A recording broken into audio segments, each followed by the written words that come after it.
Good afternoon, everyone. Hope all is well. So, we are going to be going live today with a gentleman who deals with cybersecurity and data protection, and we're going to see how artificial intelligence is turning this technology around and how it's shaping it up, how it's shaping up our world. It would be good to know about it. Hope everyone's had an amazing weekend. We're back, we're starting the week, and hopefully, this week should be fruitful for yourselves, for myself, for everyone. So, that's the positivity that I would like to share. Um, let's just send this to.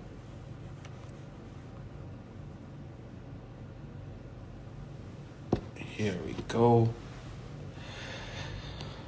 If anyone's got any questions regarding cybersecurity or data protection, do put them in here because we'll be asking them of what it is like.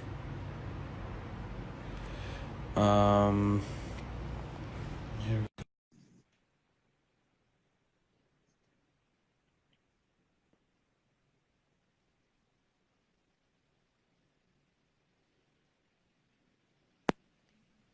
Hello.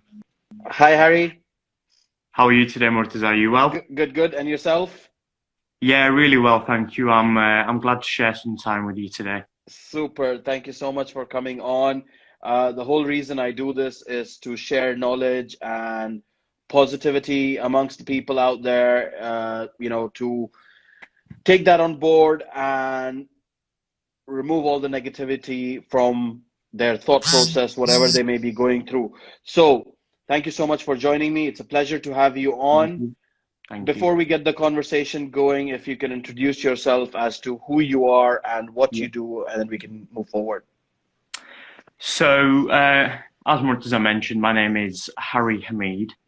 I am the co-founder and sales director of a company called Compliance Direct Solutions. Now, CDS is an abbreviation for that, and we are essentially a business continuity management consultancy firm specializing in data protection, cybersecurity, and marketing compliance. So we are still a startup firm. We're in our second year of trading. And over the last sort of 12 to 18 months, we've been going on a rapid growth phase where we've onboarded a lot of customers through the experience that me and my partner have. Because over the last 5 to 7 years, Murtaza, I spent a lot of time in the government regulations industry and the compliance field. Sure. And in that time, I spent about 3 years within field sales. So I was working as a consultant, really, Okay. and doing consultative selling to organizations, understanding their data privacy frameworks, how they were implementing GDPR and data protection standards. Because at the time, Before we get into yeah. too much detail, what I wanted to ask you is, did you always think that you wanted to get into this cyber security, data protection, AI, information technology, all that kind of stuff from the very start? Or growing up as a child, going to school, college, did you have other aspirations in mind, such as becoming a lawyer, a doctor, an architect? As kids, we have that inspiration from bigger people, better people who've achieved that through that success through having certain careers. Did you ever think that you wanted to become one of them? Great question, really. And to be honest, I think for me personally, I never really had much direction in terms of what I wanted to do as a career until I was really quite late on into my 20s. So I would say around about 25 was when I realistically sort of hit the nail on the head and thought, right, data protection, cybersecurity is the industry for me. For many years, Murtaza, I worked within sales, went from different organizations, and I had great skills in sales. And I knew that sales is an environment that I can really grow my skills in. Sure. However, I didn't really understand which industry I wanted to go into. So when I started working for the government regulations industry, that was where I really fell in love with the cybersecurity and data governance fields. But to Prior to get that, there, But to get there, you must have studied something, right? In terms Yeah, of yes, I did IT, study. AI, and all that sort of stuff. So majority of the learning around data protection and cybersecurity was done on the job really within those Okay. 5 years. But to answer your question, I did study. I went to university in Manchester where I studied chemistry. Wow. Now, when I was doing my A levels and I went to Manchester, at the time, again, I didn't really know what I wanted to do Okay. with my degree or my education. Okay. It was around the time where I felt that there was big money in, oil and pharmaceuticals. So I Yep. thought, right, that's a good industry for me to pursue and maybe look into. But as time progressed, life happens to us all. Of course. And I realized that, education wasn't really the environment that I was going to really grow in. And it forced me to take a step into the corporate world. And that's where I really dipped my toe in the water and got my feet wet. I And thought you liked experiments really way too much. As a kid, we are always doing all yeah, those experiments to make salt, to make gases, to make a volcano. So that must yeah, have sort of inspired you to get into chemistry. But it's a yeah. totally different thing. I mean, why chemistry?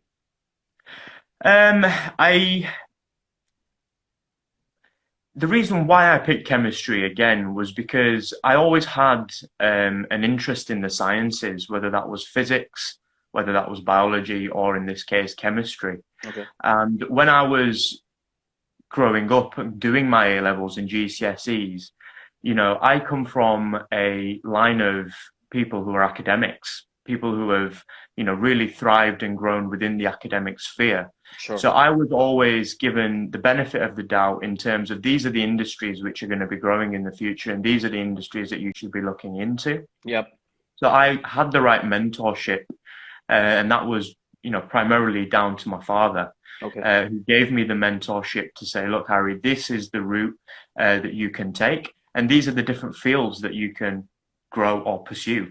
Yeah, it's good Um, you're saying it's like this is the first time I've heard mentorship from the parents. Normally it's like peer pressure, You got to do yeah, this, you got to do that, you got to achieve the degree, you got to go to university. This is what you need to do. This is the line, this is the path that you need to take to get somewhere. But the way you put yeah, it as in mentorship, that your father mentored you in terms of getting where you had to be yeah. in terms of achieving that success. So it's amazing. Absolutely. And, my father, Murtaza, he was a police officer for over 25 years. Wow. So I grew up in a household where the head of the household was not only a police officer outside, but he came home and he implemented certain levels of discipline Of within the course. house. Of course. So me and my brothers, thankfully, we all have a great outlook on life and a perspective which keeps us grounded. And I really think a lot of the reasons why we are pursuing different fields and different industries is because we've been given the opportunities from our parents, Of course. from the people who gave us opportunities to come here and set up our businesses and go to school and have an education. So for Yep. me, I'm in a really blessed and fortunate position to have that. So Yep. for me, realistically, pursuing my goals was inevitable. I wasn't ever really going to be in a position where I just was another cog in the wheel. And don't get me wrong, I have been in numerous jobs where I've been right at the bottom of the pile. Yep. And I've had to work my way up, But and I've really there's no harm. There's no harm. It's always absolutely, a learning curve that everyone goes through. Like I've seen my friends as well whose father they are like textile industrialists in Pakistan and all that kind of stuff. But to yeah, make their kid learn, yeah, they put them on the dying side. Go mhm, out, dye the cloth, learn how it's done, so that when they come and sit on that seat one day of the directors, they exactly know the processes that a cloth takes from dyeing it to selling it to exporting it to the US, all that kind. So I yeah, totally understand of starting at the bottom and working your way to the top. yeah, yeah. It's the old saying, isn't it, that smooth seas never made a good Of sailor. course, of course, So, you've got to go through hardship sometimes, and you have to know what it feels like to. I don't want to use the word discriminated against, but you need to know what it feels like to have to work twice as hard as your counterparts to get the of same course, result. Of course. to really drive home the fact that I'm And singing from. sometimes and sometimes you're underpaid, you know. Yeah, yeah, You're absolutely, doing you're absolutely. doing you're doing a Mm. lot of work, but it's like the pay level is so underpaid. You know, you're like, is this really for me? Whereas your counterparts would be doing nothing and they would be highly paid. Yeah, yeah. And I think it's these types of hardships which are a blessing in disguise. Of course. Because if I didn't go through those hardships and everything was given to me as I expected it to be, then I wouldn't be on the path that I am now. Of I don't course. think I would have the determination and the willpower to get up every day and keep going in the face of uncertainty. Absolutely. And I think that's what business really is. Business is trying to build on mistakes that you've seen Of and course. trying to better and improve them to help other people. So when we set up CDS, our main goal was to try and help businesses reduce the amount of time, effort, and resources that they were implementing and giving towards data protection and cybersecurity compliance. Because having been in the industry, I'd seen the amount of money that was being spent. And I don't know if you recall, Murtaza, but on the 25th of May 2018, the GDPR regulations actually came into effect. Now, they were designed to be a set of principles and guidelines for businesses to adhere to. Yep. So we, as data subjects, had some peace of mind around the legal processing, storing of that data. Of course. These businesses have to adhere to these legislation, and it's a legal requirement for businesses to do it. But I mean, if you remember, in your career so far, I mean, data protection, cybersecurity, GDPR has just come in 2 years ago. But yeah, since the introduction of all these things, yeah, how has it evolved to the time today we are in? The latest being the GDPR rule that we all have, that we have to yeah, comply with, we have to adhere with, you know, protecting our clients, our customers' hmm information. yeah. So, how have you seen that whole industry shape up to what we are seeing it today in 2020? I think that historically, data protection was something which people considered to be an IT issue. Okay. I think a lot of people in the past, a lot of business owners, whether they are sole traders, whether they have a small to medium organization, they've always had a knowledge deficit around how data protection should be actually implemented. So there was a Data Protection Act back in 1998, which was the original UK Data Protection Act. And Yep. that was a very high level guidance around how data processing should occur within the UK and Yep. British companies. Now, since then, the way it's evolved is that the rules have become a lot more stringent and the repercussions have also become a lot more stringent. Murtaza, everything that we do now is digital. The Of course. majority of our Of course. information is transferred through a digital footprint. Absolutely. And the amount of information that companies can store on us is vast and very significant. Yep. So the GDPR was designed to allow us to have more control, access around what data businesses hold on us and how they process it and share it transparently, lawfully, Yep. and fairly. So the reason why it's changed is because there were numerous instances within the industry. Now, the regulatory body within the UK is the Information Commissioner's Office. Now, if you go onto their website and look at their monetary penalty fines, you'll see just how many fines they have issued over the last 3 to 4 years around data breaches. Wow. Wow. I mean, It goes into the millions of pounds. I have experienced that myself as well, Right. because you know, the way I do business is via emails, Yeah. via WhatsApp, via social media. This is how I send out my property deals on a daily basis. So I have seen the GDPR really being enforced, especially in the property world, because a lot of us, a lot of the estate agents have datas from years ago, from Yeah. everywhere, you know, all that kind of stuff. And a few times, some of the people did complain about the way I send out the property details Okay. without the unsubscribe button, all that kind of stuff. But you Yeah. know, it again, as you mentioned, it's all a learning curve, right? You've got to go through those steps. In the Mhm. end, someone complained to the IOC, like you mentioned, and I had to register with them, which I did. I Yeah. paid them their fee, and now BTH Properties, all the business that we do out here is compliant with the Fantastic. IOC regulations. Fantastic. That's brilliant. You see, that shows that, and that is the case, Murtaza. There are many businesses that at the time of GDPR coming into effect, what were we going through? We were going through a Brexit deal, and many businesses were really uncertain around, what's the economic climate going to be post Brexit? Mm.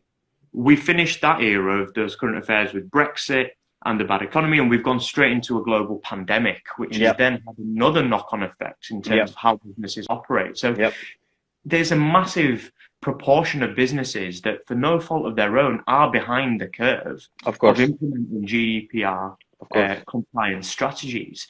Now, again, I mentioned that historically this was an IT issue, and that's because the skills that are required to implement these strategies are very niche. Yep. They're very specialized. Yep. So a lot of business owners find that it's a lot easier to bolt this on to, say, an IT manager who may have those skills than employ somebody to come in and do that role and implement those strategies. And that's where we have come in for a lot of businesses. And we've been that arm's length support for them to say, right, okay, we've been trading for 2 or 3 years. We've never done an audit on our business. It'd be brilliant for us to have an audit so that we can baseline our business against the current law of the land. So Gotcha. that if anything ever happens in the future, or we ever get a request or a complaint, we can document evidence to the ICO to say that, look, we have been taking proactive steps to implement a framework to Yep. become GDPR compliant. So that is essentially where a lot of businesses find themselves. So where we've been targeting, where my main focus has been really over the last few months, has been working with the small to medium organisations. So Gotcha. as a team, we're a team of 6 people. So when we started a year ago, a year and a half ago now, it was myself and my co-founder Usman. Since then, we've grown to a team of 6, and 4 of them are our delivery and consulting staff. Gotcha. So we put our heads together, and we've got a variety of backgrounds. Some of our consulting staff have come from the NHS, other have a legal background, other have come from manufacturing industries and been Gotcha. legal compliance officers Yep. within manufacturing. So we have a range of knowledge and experience within the team now. So that's why when we sat down, we came up with a range of services which were tailored towards the smaller companies.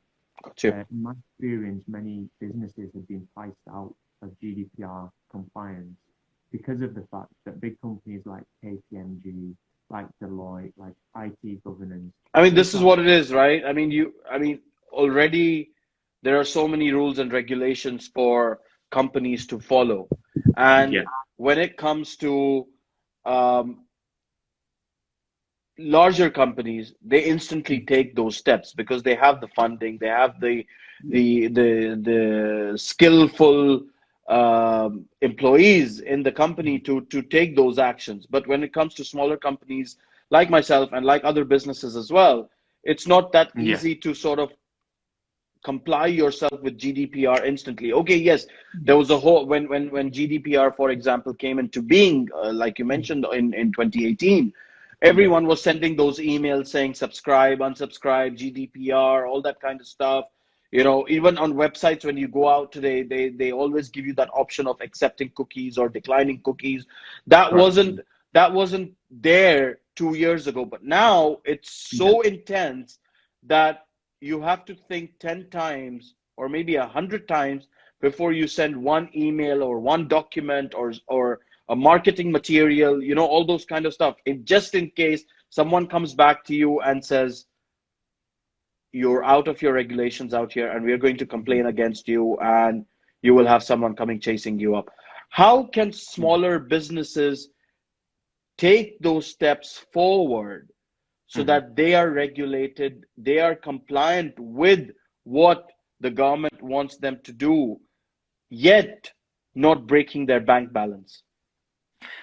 Great question. And again, this is a problem which me and my colleagues sat down to iron out because we wanted to provide the solution for this. Now, the first thing is that you need to really look at as a small business is that your website, if you ever collect any personal information through a contact us form, is that you have a cookies and a privacy policy available on that site, which is public facing for members of the public to be able to actively read how you are going to process, share their personal data. Now, Sure. that means that you are forthcoming and you are taking proactive steps. So the ICO will firstly look at things like this. Secondly, you touched on it before, is registering your business with the Information Commissioner's Office. Of course, Now, yes. if you go onto their website, they've got some brilliant resources there.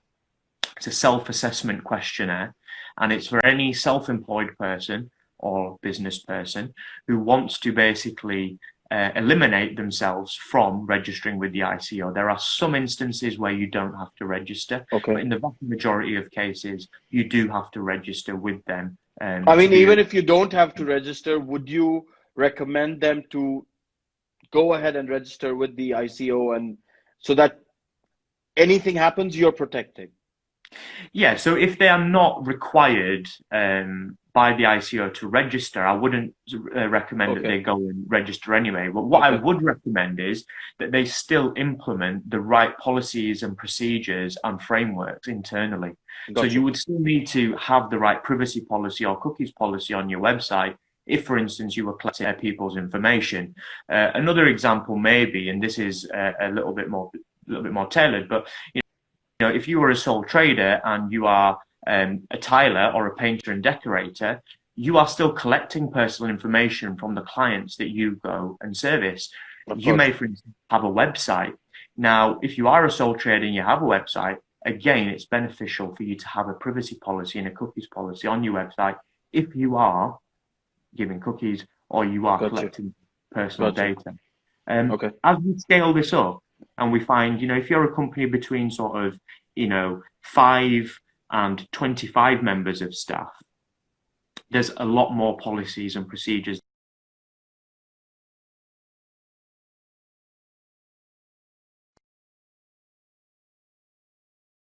of policies in place would need to have in place. So the small business solution that we tailored and created is essentially designed to be that 360 end-to-end compliance solution for business. Gotcha. And this is where I wanted to go with. What are the services your company is offering for businesses to be compliant with Data Protection Act, cybersecurity, GDPR, and other facilities that can protect the businesses and the customer of those businesses? What are the solutions that you're offering?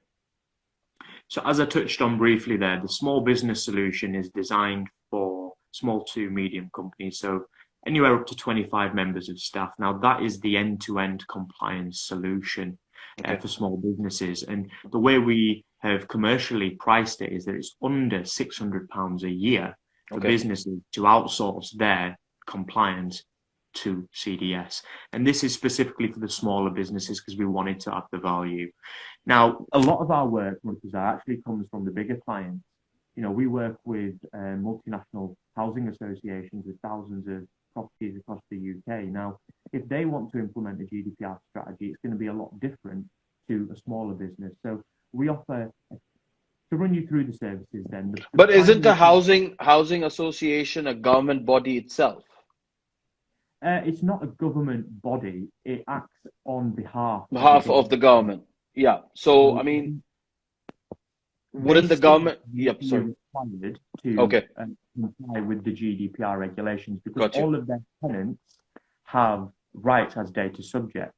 So the services really depend on the scale of data processing that's occurring and where you are along your data protection compliance journey. So a lot of people come to us and say, look, we've not done very much, we've got privacy policies, we're registered with the ICO. We'd like to do a gap analysis to basically highlight where we are currently and where the gaps in our business are, so where the key threat levels currently sit.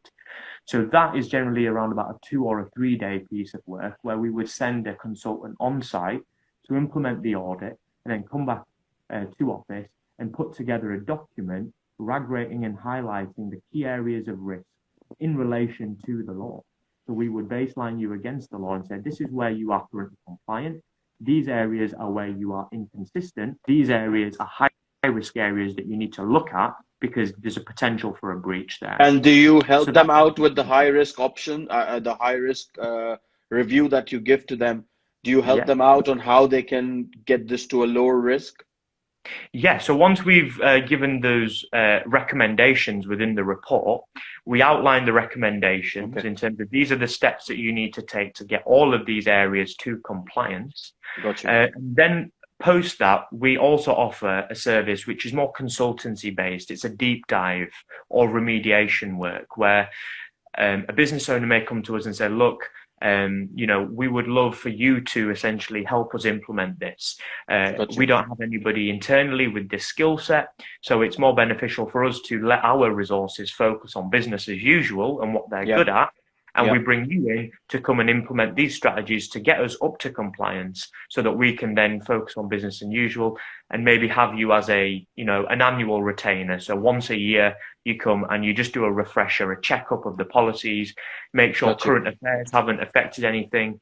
For instance, you know, with the whole COVID-19 situation, a lot of businesses are now implementing working at home policies or a coronavirus policy, how to react in the event of a lockdown.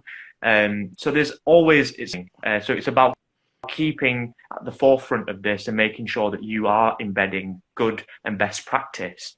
A lot of our value has really been added, Murtaza. I don't know if you've ever heard of a job role called the Data Protection Officer. I've heard about it, but I've never come across one. Yeah, so a data protection officer is essentially, for many businesses, it's a full-time role.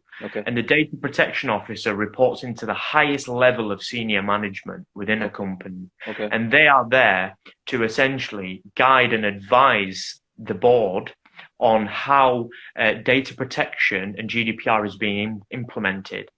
They're also there to be the first point of action against any breaches or any risks that opposed to that business. Gotcha. So a service that we have come and we've been delivering again for the best part of a year is the outsourcing of the data protection officer role. So, but you offer, so you offer it in your company, but you just outsource it to another company who has that data. No, we actually are the outsource. So our consultants act as the data protection officer for business. So we are the named data protection officer for a housing association. So our lead consultant, Christopher, he is their DPO, their nominated data protection officer. And 3 times a quarter, he'll go in and he'll meet with their board and discuss essentially where they are with data protection at any given time and what steps they need to take to get compliant. So many businesses decide to outsource that because it's a much more cost-effective way of guaranteeing compliance, and it's a lot more smooth and easy to implement than it is to recruit a new member of staff, embed them within your business, train them up to understand the culture within your business and how you operate, and then also give them time to implement a GDPR strategy. Whereas with our business, because we work within a number of sectors, what we found is that the same issues seem to arise across the board. So once you've solved an issue for one type of organization, tailoring your solution slightly to a person's challenges is a lot easier. Because they will have the same sort of challenges that one business has. So it might be tweaked, it might be different, but near enough it would have the same issue so that you can transfer the results that you've made at one business, take them to another one and just tweak them around and do them. Yeah, and that's why amazing that our subject is very niche. Of So, course. you know, to touch on it, data protection, the cybersecurity side of things, we do, it's a certification called ISO 27001. Okay. So it stands for Information Security Management System. And again, it's a set of guidelines and a framework to help you comply. And that is the gold standard within the UK, really. So businesses look at other companies with ISO 27001 and go, okay, fantastic. They are the flag bearers. They understand data privacy and Gotcha. cybersecurity, and they've implemented the Information Security Management System process very well. So that's the cybersecurity element of things. But one thing that you'll find within the sector that I work in, that even though our subject matter is very niche, our client base is very wide. Okay. And that's because these issues, all businesses have to comply to them. It's not just a case of, you know, businesses within housing or businesses within the healthcare or businesses within construction have to comply. It's not just a construction regulation. These regulations apply across the board to all businesses, which is why you find that, you know, when you go onto our site or you look at our clients list, we've got clients that are dental practices. We've got NHS trusts, we've got housing associations, we've got letting agents. You know, we've worked with a range of companies, including IT hardware and software providers. And do you think it's going to get so embedded within the business industry or within the service industry or retail industry that every business will, at some point or another, during their company life, their business life, they would have to hire a data protection officer to go through those the risk levels of data protection within their company and provide it to them so that they can take that on board and change them around? Do you think, I mean, why I'm asking this question is right now it's not that necessary, you know? Yeah. So, but will it come to a time where today every company needs an accountant? Every company, right? Will it come to a point where every company, either outsource or either you employ them, will need a data protection officer? I would say in around about 8 of 10 cases, yes. Wow. If a business wants to scale up and grow, if you have ambitions to scale up and grow your business and you are processing data on a large and systematic scale through growth, at some point or another, you are either going to have a data protection officer or a data privacy officer, somebody within that business who is responsible and has control over the data processing activities. How are you sharing people's information? How are you storing it? Is it on a secure server? So unless you have a peace of mind and the right frameworks in place to measure and be accountable for this, growth is going to be very difficult, because as you start growing your businesses, companies are going to start asking you for that. You may have, you know, for instance, if any of our listeners have ever bidded for a tender request. Yep. And when you bid for a tender request, what do they ask you? They ask you, can you provide us with all these policies and procedures? Of course. So that we know that you're a reputable company and we want to work with you. Of course. If we don't have these in place to grow, so I would really recommend that all businesses implement, to some extent, a GDPR framework, whether that's high level, low touch, or whether that's the full package, you know, 100% implementation of GDPR. Of course. We all need to be moving in that direction.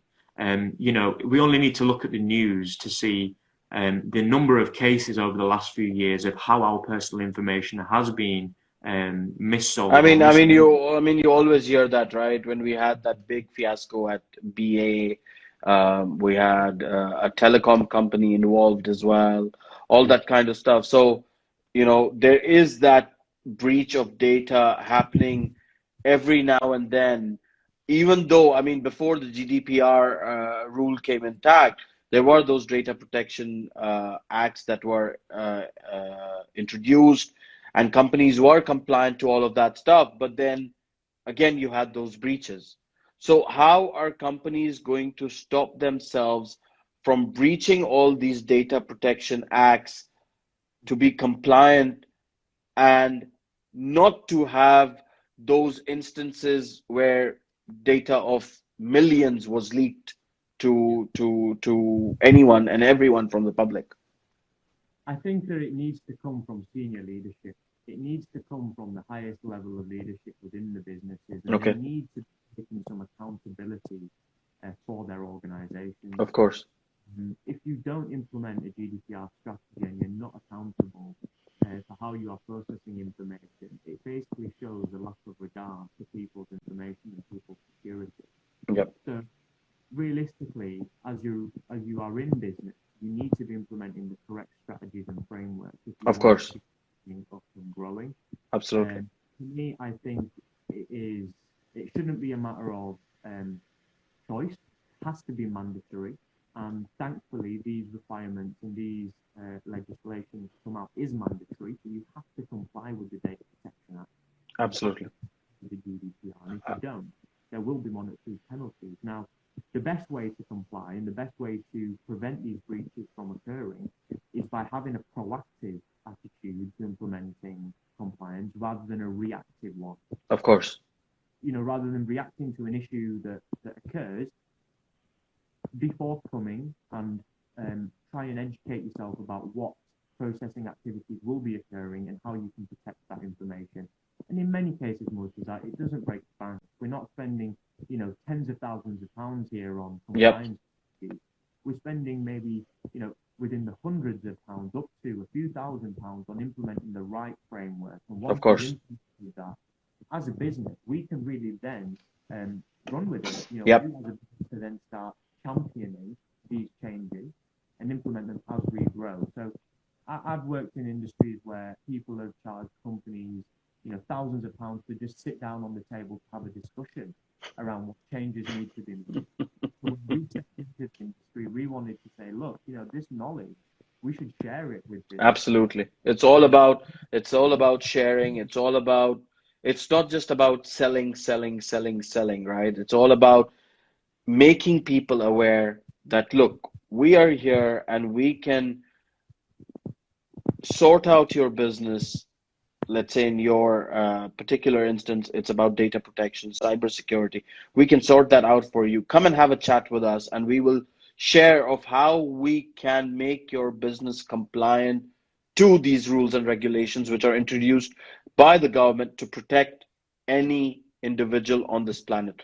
But thank you so much for coming on, Harry. It's been a pleasure to speak to you, to know about what you do, how you do it, what your company is doing in terms of protecting businesses from being hurt by the government rules and regulations, and protecting the individuals, the customers, or anyone who may just come on your website to look at how are you protecting them with your framework of what you're doing in the cybersecurity, the data protection world, the GDPR world. It was absolutely amazing to know about that. Before I let you go, if you can share a positive piece of advice with the viewers out here right now and who may view it later, to take that positive advice on board and move forward in life, what would you like to share with them? Yes, there's a couple of things. I will finish off with that positive note. First, I just want to thank you for your time today as well, and just guide our audience into this advice. That if you have any questions around data protection, GDPR, cybersecurity, you're a sole trader, a small business owner, or you work for a business where you are the primary data protection resource, and click on the website in my bio and visit the website. We've got some brilliant information, resources, news and blogs on there. And weekly we release new articles so you can keep up to date. And a lot of times that will give you some tips and pointers if you are in a position to. Of course. So of course. feel free to reach out to me or link it through the website. Now, the one piece of advice that I would like to give to everyone and to end on a positive note is, in life, hardship is something that we all share. Pain and hardship is something that we all have to deal with. But never be afraid to eat alone if you value what you are bringing to the table. And if you can take that message and implement it in your life in any way that you see positively beneficial to you, I think sooner or later you will start to feel peace within yourself. And once you find peace within yourself, that is when you can start doing good. Absolutely. with others as well. Absolutely. But again, a deep message to end on. I just want to thank you again. No, no, it's absolutely. I mean, it's amazing to know about, doing these live sessions has opened up my knowledge sector in my brain over the past few months to a different level, learning about businesses, learning about what they do. Why is data protection? Why is cybersecurity so important? Today I learned about it, I mean, you read about these things, you read about them on email, but when you come face to face with someone who is within the industry, who is doing this for a living, no one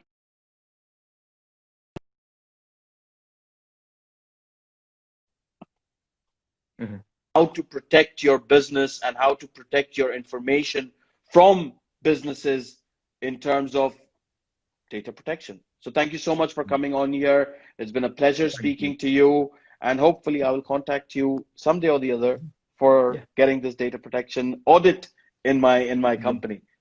Absolutely, Murtaza. Anytime you need a helping hand or just some advice, just pick the phone up. We're more than happy to help, and that goes for anybody within your network as well. Absolutely. Thank you so much. All the best, Murtaza. Thank you. Take care. Bye-bye. Bye-bye.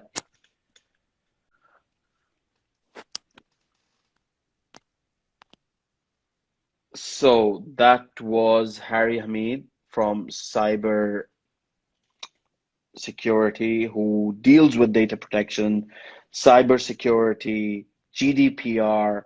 If you're having any data protection issues as an individual, as a business, go check him out. Check out his profile, Harry Hamid Official. He will give you all that information that you need to protect yourself and your business from all these government rules and regulations that are in place to protect one, and certain businesses or individuals may not be taking those policies on board. It is very, very necessary to take those. And if you want more information, do check out Harry Hamid Official, and he will give you all that information. Thank you to Harry for joining me today and sharing some great advice, great knowledge on why data protection is so important. Thank you to all the viewers that tuned in. It's a pleasure to have you on. I will see you again later on this afternoon, which I do have to advertise on my live story, but I'm waiting for something before I can do so. So it's at 4 o'clock for now, but if anything changes, I'll let you guys know. Thank you so much. Have a great day. Bye-bye.